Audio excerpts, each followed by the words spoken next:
10 miles east of Siler City, where the roads thin and the trees press closer together as if conspiring, there's a place the land refuses to heal. Western Chatham County holds many secrets, but none as old, as stubborn, or as feared as the circle hidden deep within its woods. Long before fences, before paved roads, before church bells marked the hours, settlers moving to the Carolina wilderness stumbled upon something that made their horses balk and their voices drop to whispers. In a clearing surrounded by thick timber lay a perfect ring 40 feet across. Around that ring ran a path, worn smooth and bare, exactly 1 foot wide, as if something had paced it endlessly. Inside the circle, the grass grew lush and green, soft as a meadow untouched by boots or blades. Outside the circle, the forest flourished as it always had, but the path itself remained dead. No grass, no weeds, no moss, just bare earth, packed down so hard it felt like stone beneath the foot. Men crossed themselves. Women pulled children close. No one remembered cutting such a path. They camped nearby that night, curiosity wrestling with dread. Before dawn, a man named Elias Moore tested the place. He dragged rocks, branches, broken limbs, anything heavy he could find, and laid them across the worn ring. He wanted proof it was only an animal trail, some strange habit of deer or bear. At first light, they returned. The path was clean. Every rock, every branch, every splinter would have been pushed neatly aside, stacked just beyond the bare earth, as if an unseen hand had cleared the way with care. No tracks, no drag marks, no explanation. That was the first time someone whispered the name, the Devil's Trampling Ground, and the woods listened. Stories spread faster than settlers. By candlelight and fire glow, people spoke of what must walk that circle when darkness settled in. Some claimed to hear footsteps at night, slow and deliberate, circling again and again. Others swore they heard breathing, deep and heavy, like bellows feeding a forge. They said the walker never stopped, never rested, never left a mark beyond the dead path. Hunters avoided the clearing. Even the boldest would skirt wide around it, hearts pounding when the trees thinned too much. Dogs sensed it first. Strong hounds, bred for blood and bone, would freeze mid-stride when they smelled the place. Their ears flattened, their tails tucked. Some whimpered. Others pulled against their leashes, desperate to flee. No whip could drive them closer. At night, the bravest settlers claimed to see movement through the trees. A shape darker than shadow, bent forward, head low, shoulders hunched as if burdened by terrible thought.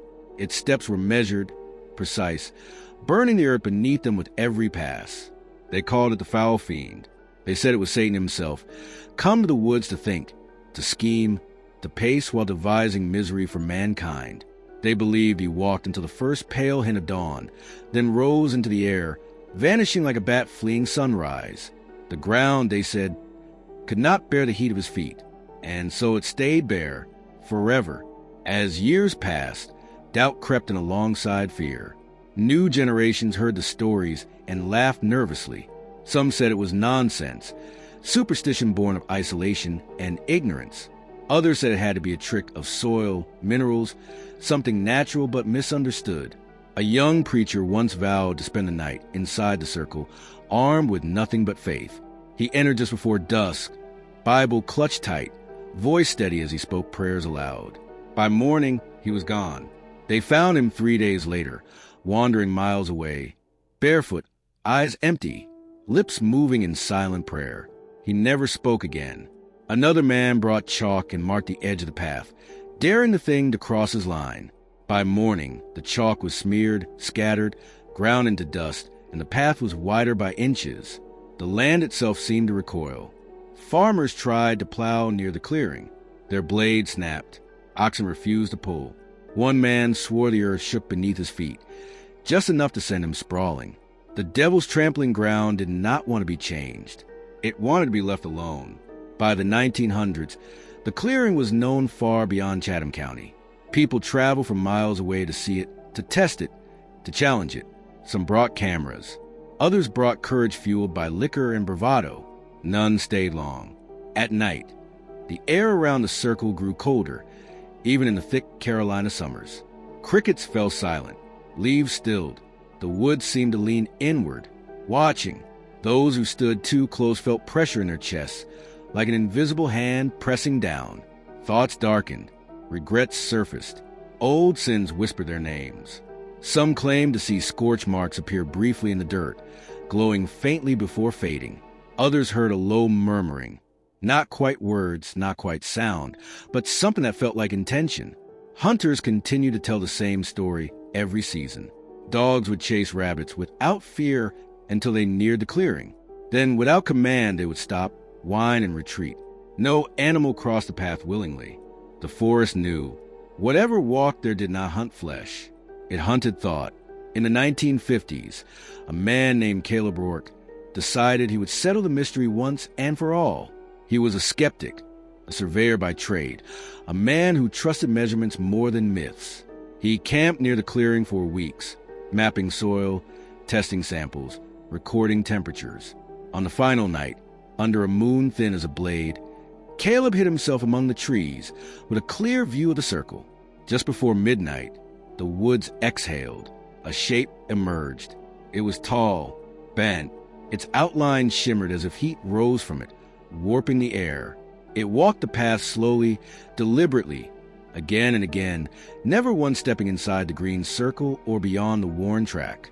Caleb later wrote that the thing radiated pressure, not heat, not cold, but will, a presence so absolute it crushed thought itself. Just before dawn, the figure stopped. It lifted its head.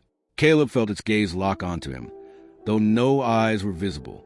His mind filled with images of fire, war, ruin, and human cruelty stretching endlessly forward in time.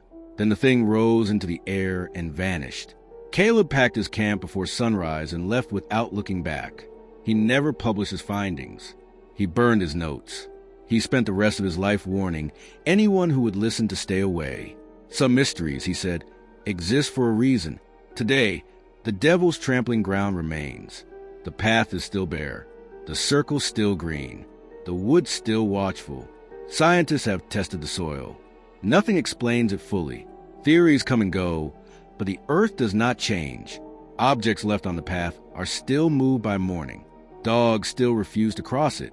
People still feel dread without knowing why. Whether Satan truly walks there, planning mankind's ruin, or whether something older, deeper, and far less understood keeps pacing that circle, no one can say. But the ground remembers every step. And if you stand there at night, if you listen closely as the darkness thickens and the forest holds its breath, you may hear it. Footsteps, slow, measured, endless, walking, always walking, around the devil's trampling ground.